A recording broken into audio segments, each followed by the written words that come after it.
Hello, everybody, and welcome to another one in our series, Breaking Down Barriers.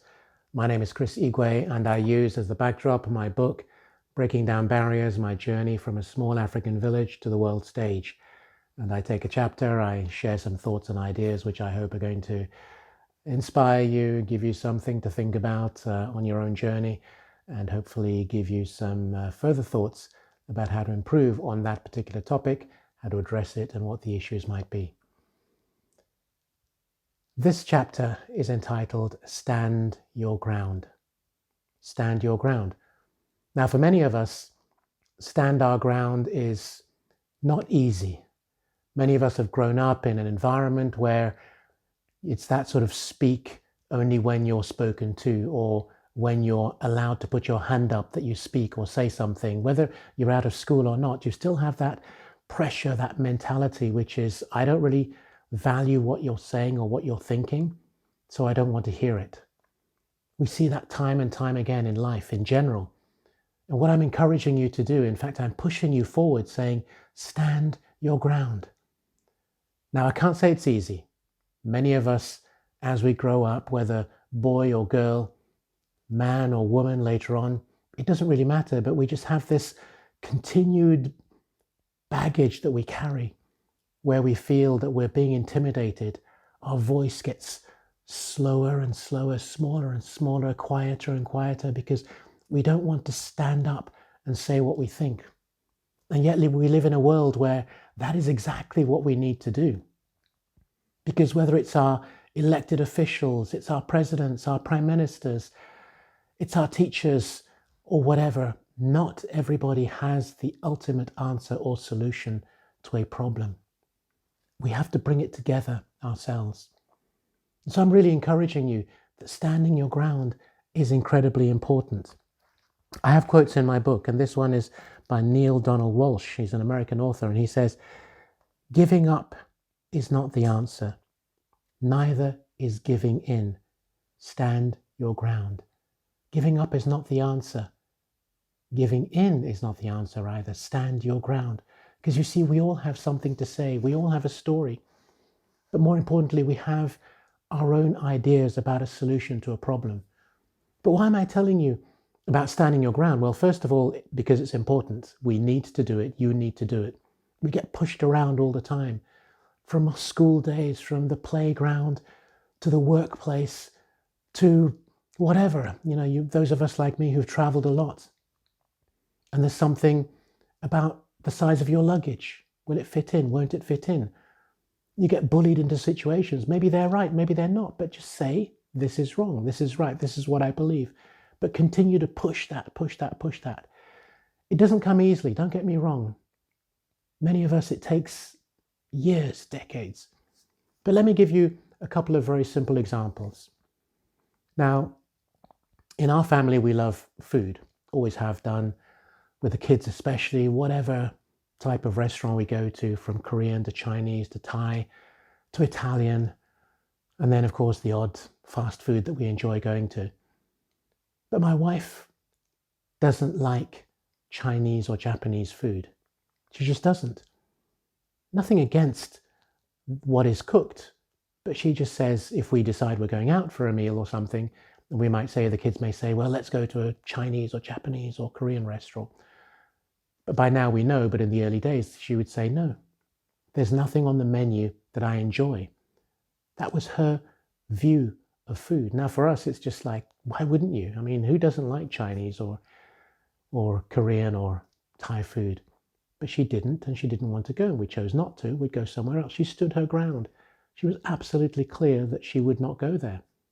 Flip side is, and this is many years before, because my wife is more into vegetarian food, lots of salads, all that sort of stuff. So a long time ago, I went to a vegetarian restaurant with her and my mother-in-law, her mum. I can honestly tell you, it was the worst meal ever. I did not enjoy a vegetarian meal. I did not enjoy the vegetarian restaurant. And I thought, well, I've done it fine. But then after that, I just said to her, I'm not going. Whenever she said, let's go to a restaurant, go to a vegetarian with her mum or without her mum, whatever. And I'd go, no, I don't want to go. Now, early stages of marriage, so, it's a little bit delicate, but that's okay. My point here being, take very simple things. Start with the first steps. Don't try and go for gold, as it were. Don't try and make the big play. If you can, fine. But I'm saying, let's just look at the little things where you get pushed around. Your friends, and I've seen it time and time again, for example, again, going back to my family situation, the children, Christmas Eve or New Year's, well, not Christmas necessarily because we had that as a family, but let's say New Year's Eve, New Year's Day. The number of discussions that took place with the youngsters about where to go to enjoy. Obviously, we as parents wanted them to go somewhere safe, that's all fine. But the number of discussions and difficulties and eventually arguments and disagreements about where to go was just amazing. It just kept on escalating because they had a view. And I always said to my daughter, or daughters, depending on who was going out, just make sure if it's something you don't want to do or somewhere you don't want to go, say you don't want to do it. And as the years went by, they got stronger and bolder and more confident. Initially, you want to be with your friends. You want to hang out with your friends, do the same things. But there's a point at which you have to say, this is what I want to do. That is not what I want to do. So through this video, what I'm saying is stand your ground, step by step by step. It's a process. It doesn't happen overnight. Now, I'll tell you something. I was incredibly and painfully shy when I was a boy. And even into my early 20s, I was shy, I was timid. I wouldn't say anything to anybody. And then over the years, I started to realize my voice, especially in a business environment or in another environment, was as important as anybody else's. But I had to learn. I tripped up a few times, couldn't get the words out, didn't know how to express what I wanted. My thoughts were all jumbled. But they came out in the end, step by step by step. Today I can talk on stages to thousands of people. I can communicate my point very clearly to people. And recently, for example, I negotiate, for example, in a retail point of view for retailers and brands, and often go up against landlords. I went up against a major landlord. He'd obviously had a bad day. And he started the meeting in a very aggressive, intense way. And he was raising his voice all the time. After a while, I thought, I'm not letting this happen. My client was there with me. And I got in. He didn't let me speak. I didn't let him speak. It just went up and up and up and up. Eventually, we decided, let's just stop. Let's start. Let's find where the common ground is and we can debate the rest. But I was not going to let him intimidate me, and I was definitely not going to let him intimidate me in front of my clients and in front of the other people that were there. But that's years and years of process, progress, training. But I will not let anybody or anything push me back when, as far as I'm concerned, I have a story to tell. My voice needs to be heard. It needs to be heard now, and this is what I have to say. I want you to build that inner strength, that inner ability, that capacity to finally say, no, this is where it stops. We're not having this. I will not let you intimidate me. But as I said, it is practice. It is a process. You'll get it wrong sometimes, but I really want to encourage and push you to get a point where you are going to be able to do it.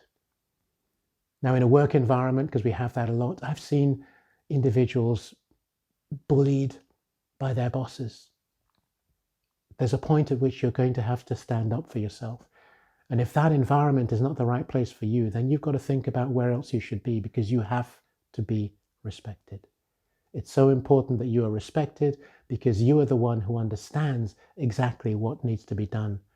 And if you communicate it in a way, then it becomes clearer.